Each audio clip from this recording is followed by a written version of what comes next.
Since the start of the internet, people have banded together in support of things they love and even hate. These groupings have created an online culture known as fandoms. These fandoms can be an artist's biggest supporter or even critics. They are known for doing anything for the ones they love, but as they've evolved, have fandoms started taking things too far? I think so. The biggest problem is the mob mentality. When they enter this mob mentality, they lose all sense of individualism. They act as in a group. They lose all sense of human that they originally had. You know, if Taylor Swift was in front of you, you would never say, wow, your hair sucks, or this album was complete crap. But when you have the power of the internet behind you, one, and, you know, a whole group with you, you act in ways that you would never do it before. For instance, Taylor Swift is known for dating quite a bit, and if she, you know, breaks up with someone, her fandom will go and attack that person, and that can't make the breakup any easier. I mean, she is a real person, and the fans think that they know the thing that they love, which there's nothing wrong with that. You should support something, but you should support it from a humanistic perspective, and they just don't. This can clearly be seen with Justin Bieber and his cancellation of all of his meet and greets. He refuses to take pictures with fans, he refuses to really interact with his fans anymore because they treated him so bad. He felt like an animal in a zoo. And yes, he's famous. That's what he signed up for, and I understand that.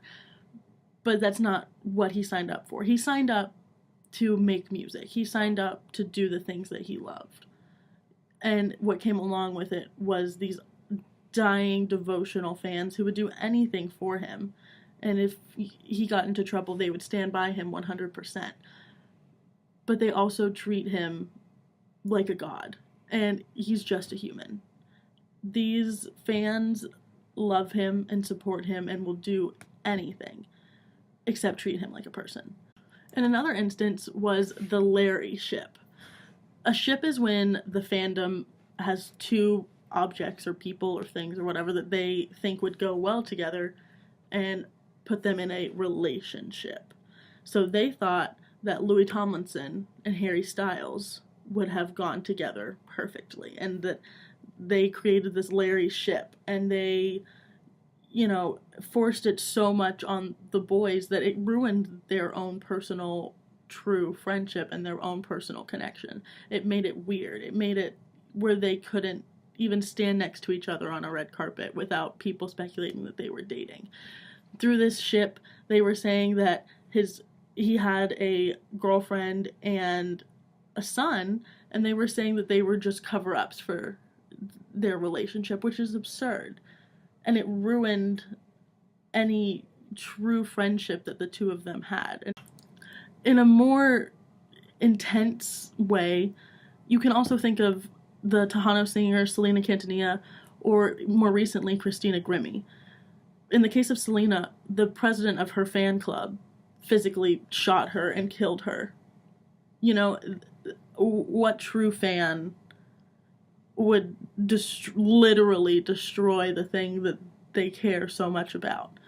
In the case of Christina Grimmie, it was a crazed fan who thought that they were in love and that she was meant for him and that they were going to die together and they were going to love weird stuff. But that's not... It's a shame, because these people were literally doing what they love, and they now have to be worried if they're doing a meet and greet with their fans, if someone is going to come up and that might be their last meet and greet. And these fans don't know where to draw the line between acceptable behavior and weird stuff. In my case, I love the Jonas Brothers, and I have always loved the Jonas Brothers. And I was a weird little 13-year-old who would scour the internet trying to find any information that I could on the Jonas Brothers. At one point, I found their mom's phone number. I figured out, at one point I knew what hotel they were staying at. We were taking pictures of their hotel room. Like, granted, I was 13, dumb, didn't understand how freaking weird that was. But now, I wouldn't imagine doing anything similar. in conclusion, I think that fandoms are just need to tone it back. They need to figure out the reason that they started becoming fans and the reason that they started, this community of people who all cared about the same thing. That's a good way to find friends that have similar interests. It's a good way to, have a support system, but there needs to be a line between that support system and that mob mentality.